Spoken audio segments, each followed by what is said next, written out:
YouTube, what's up? It's your boy Hamlet, and we're going to be bringing you a little video on how to install a liftgate on a Metro International Harvester, Metro 1200 or 1500, small little bread truck, and we're going to show you guys what we got going on. All right, so this is the truck right here. It's a little Metro 1200, and you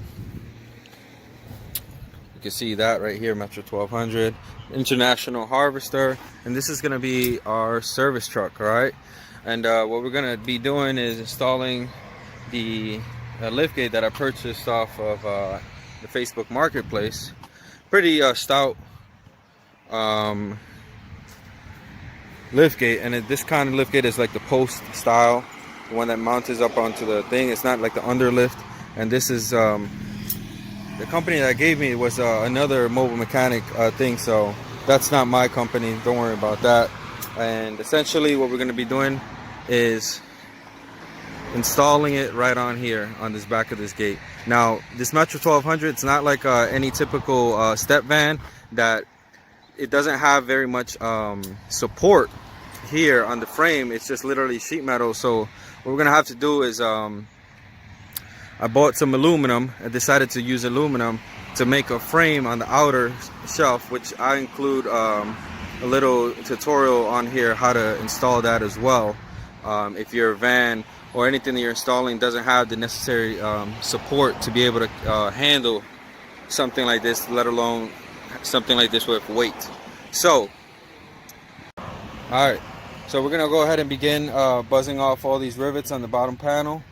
Alright, so we're gonna be replacing this post, and you can see I kind of already started cutting off. They have some corner braces or corner gussets on there, and they're gonna have some on the floor as well right there. Alright, and we're essentially gonna be pounding out the rivets here and the rivets in there. I don't know if you can see that there, but essentially we need to take this post out. We need to take this little corner brace out as well on this side, a little bit down.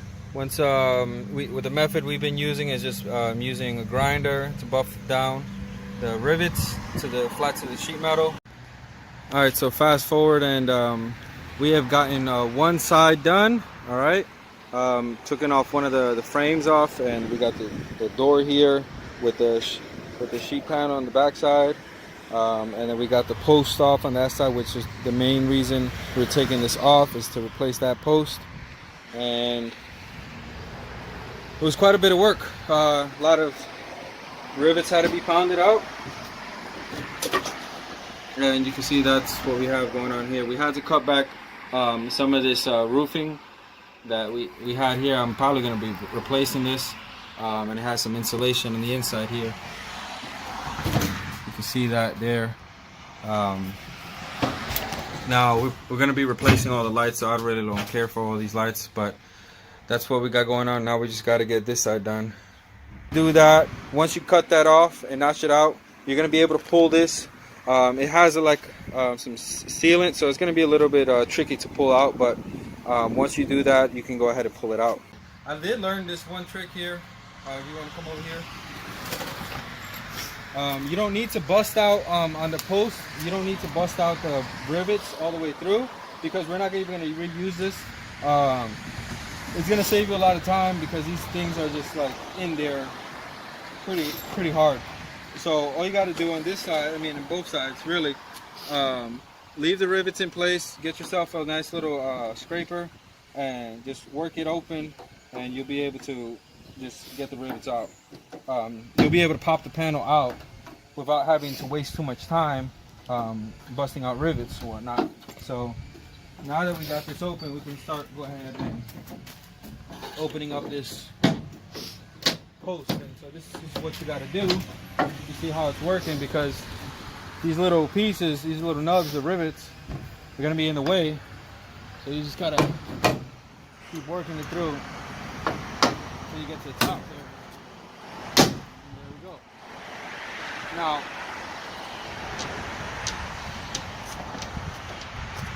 we're going to go ahead and check what we got going on here.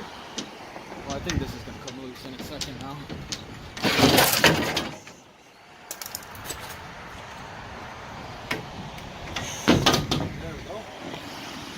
trash.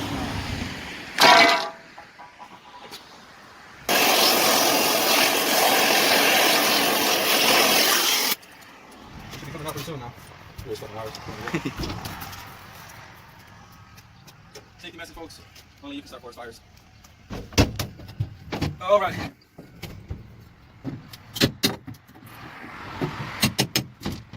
Oh yeah, it's coming.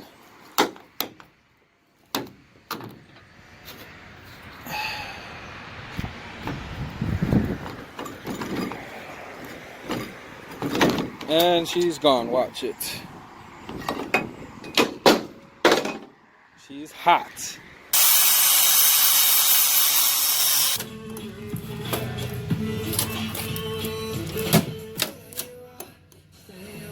Alright, it's done. Got that cut out. Very refreshing, the chill flavors like Put this aside.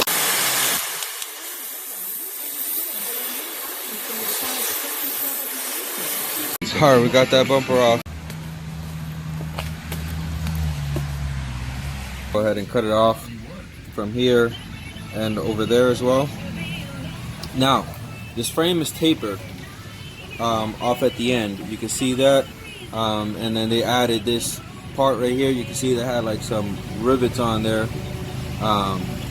So what we're gonna probably do is remove these sections, grind those rivets down, sand this down nice and good so that we can start welding on there. And what we're gonna do is just extend that frame all the way out so it's not tapered, and then cut it off here so that we could have our 4x4 beam come right up at the end. And we're gonna use some 1/4 inch metal to add on the extension on here. So let's get to it. We went ahead and cut the frame back quite a bit, and we cleaned up the metal as much as we can. We got some pitting, of course, and we try to get down as much as we can down to that bare metal, all over on each side.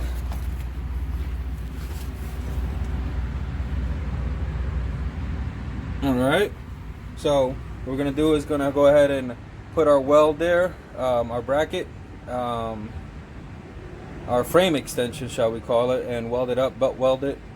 And once we do that, we're gonna prime it and all that, and we're gonna definitely use some of that Eastwood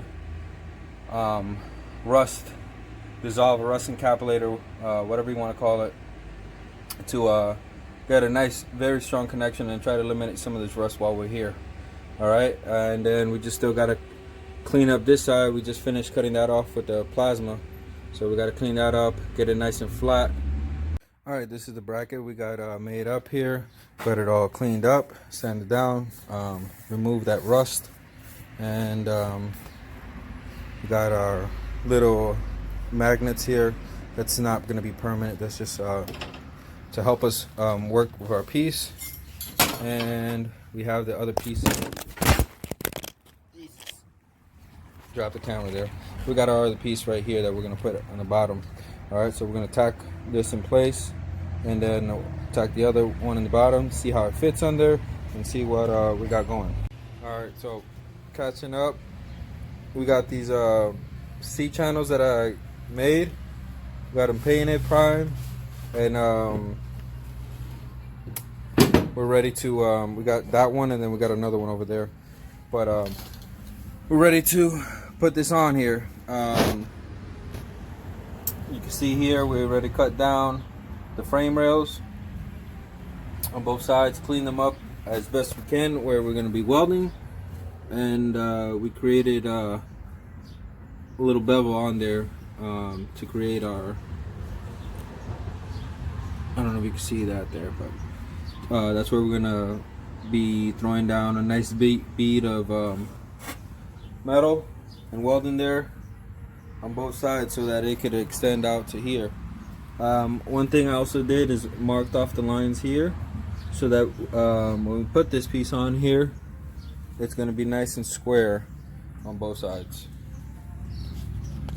Alright, so this is how it's going to look like.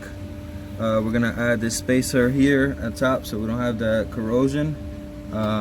we'll bolt that up, but first we're just gonna try to get this into place where we want it, right? And then something like that, more or less. All right, so we got this one section put on. We still need to put this section. What we also have done is we had a bit of corrosion up on the frame members here, so we went ahead and did one of these spots. It was kind of difficult welding there because it was the slag when the aluminum just kept coming down, but I got a good bead on this one, and we marked off where we wanted the frame rail to come out for the outside. That way it could remain as straight as possible. And we're gonna go ahead and get this side done, and then we could work on the outer bumper portion, which is right here. All right, so we got this mocked up here. We got the 4x4 on some bottle jacks, and we got it into place. We got the C channels all welded in, and essentially this is where the square tubing is gonna sit. It sits, I got my tube a little bit too short. It's gonna be like an inch off the sides, but it's gonna do what we need it to do. The next process here is gonna be, we're gonna cut off, this is gonna be the beam that comes up through the sides. And I got this cut out here. And so this pretty much sits right here and sits flush with right there. All right, we're gonna keep this here, and we're also gonna cut this out. You see these red marks? It's gonna be like a 7x7 square, and we had to come up about an inch off of here and to put in a 7x7 square piece of steel. We're gonna have holes on it and thread it in so that we can get a 7x7 aluminum square and bolt this to it, because this is going to be around a 7x7 square to give it the base support for the upright supports. All right, and then we're going to do that to both sides. So let's get to it. We're going to drop this back down. We got what we needed. We're going to keep sanding this down and start working on making the supports for the upright brackets. Creating some gussets, or just cutting some holes into the 4x4 post.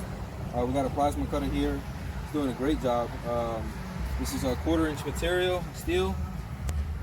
And one of the reasons why we're going to do this is get access to the inside of this tube so that we can spray some of Eastwood's undercarriage spray throughout this beam, so that because that needle only probably covers up to this area. So we created a bunch of gussets.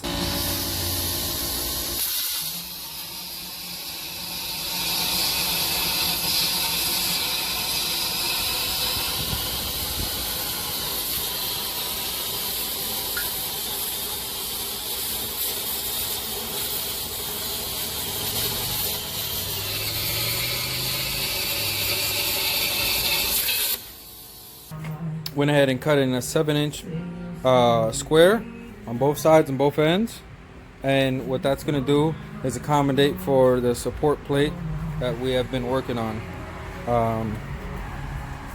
which is this right here. This has been lifted about 1 inch from the tube.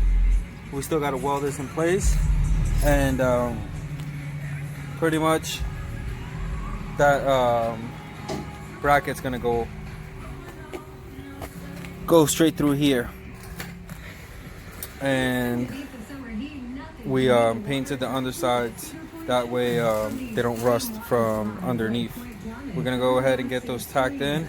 I left a gap there so that no salt or anything can corrode in there. You can just pass right through. And we're gonna do that to this side, and we have the bracket already made for this side. We're gonna weld them in place, and then we're gonna sand this one more time, prime it, paint it, and that'll be ready to go up underneath, and we can hit the sides up while it's up there. All right. Alrighty. So we primed this section off for the rear support for the frame. Now, one thing I am going to adjust is this little bump out. I thought I was going to need it, but we're just going to go ahead and cut it off tomorrow morning on both sides, because let's go here and explain to you guys why I'm going to cut that off. So we have this square, the 7x7 square that we cut off on this side. This support, see, we don't have any more support here. I don't know if you can see that. It's moving now because it's not welded there.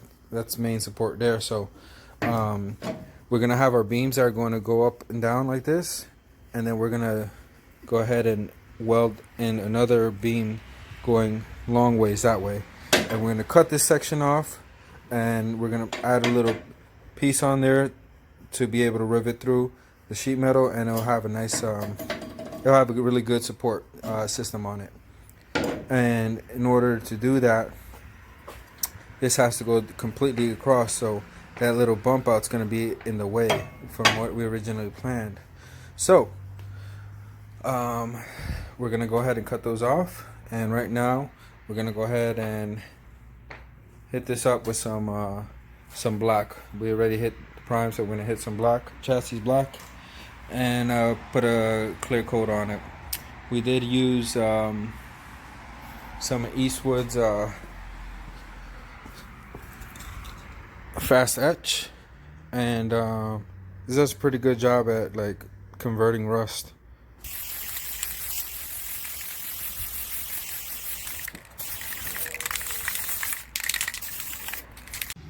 Alright, so this is the product I was telling you guys about, internal frame coating. It's got a nice little nozzle here, and we're gonna go ahead and spray this here. Hopefully I could try to do this without,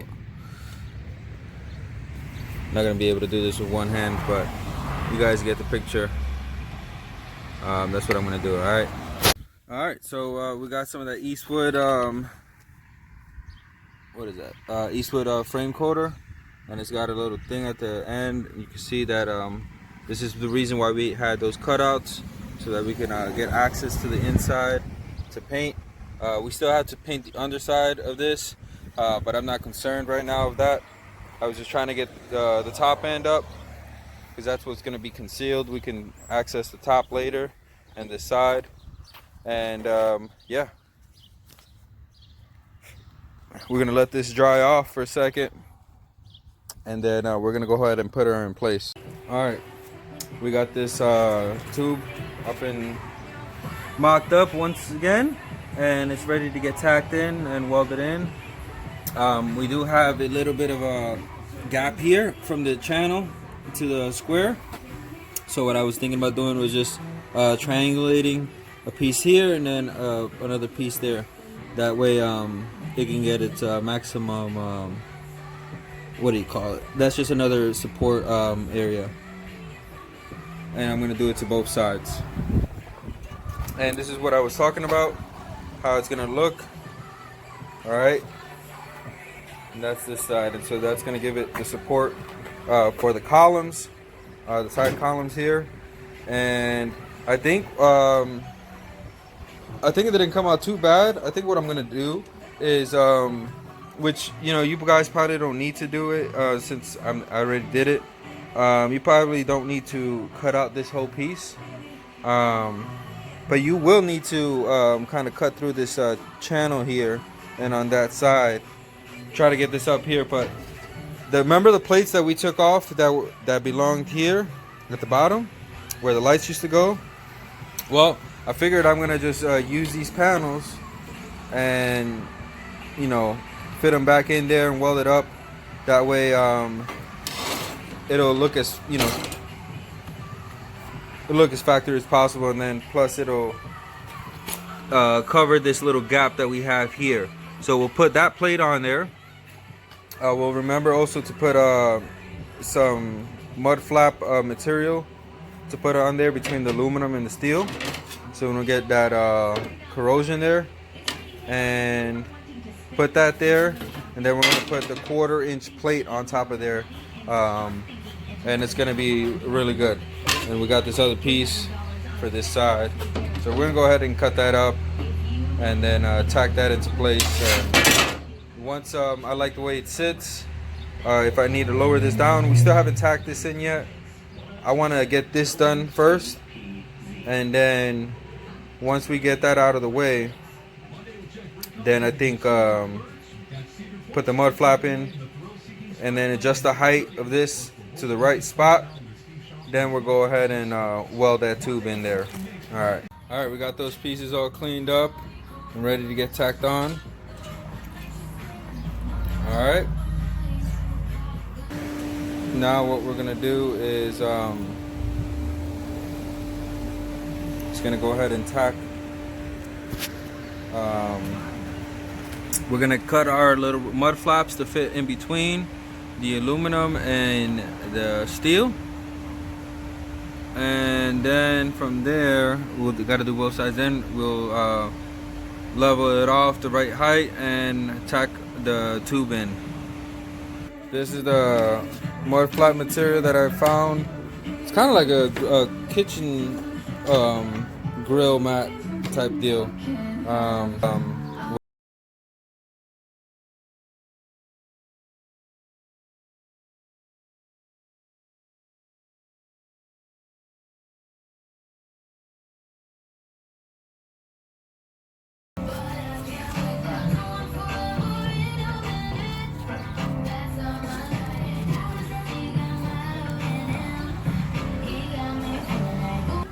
Oh no. Oh no. No! It's not gonna get to you, trust me.